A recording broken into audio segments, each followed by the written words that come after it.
თელ-ავივი ბათუმის პირველი ავიარეისის 104 წევრიანმა ტურისტულმა ჯგუფმა ბათუმი დღეს დატოვა.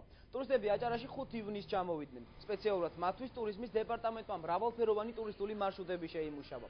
ერთკვირიანი ტურის ფარგლებში ებრაელმა ტურისტებმა ღირსშესანიშნაობები და ისტორიული ძეგლები მთელ დასავლეთ საქართველოს მასშტაბით დაათვალიერეს. დღესვე ბათუმს ებრაელ ტურისტთა მეორე ჯგუფი ეწვია.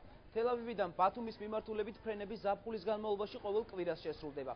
მოთხოვნის გაზრდის შემთხვევაში დაგეგმილია რეისების კვირაში ორჯერ დანიშნა.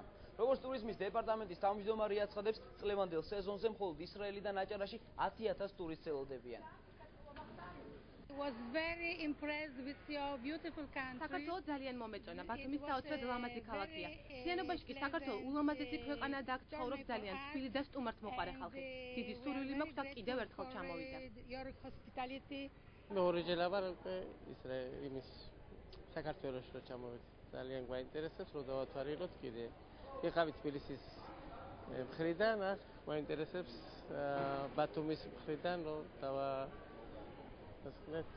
დავათვალიეროთ საქართველოს. წელს საკმაოდ დიდი რაოდენობით ტურისტებს ველით, თუ შარშან ებრაელი ტურისტების რაოდენობა ბათუმში მხოლოდ 800 ადამიანს შეადგენდა, წელს ეს 10,000 გადააჭარბებს და საკმაოდ წარმატებული პროგრამაა თელ-ავივის მიმართულებით.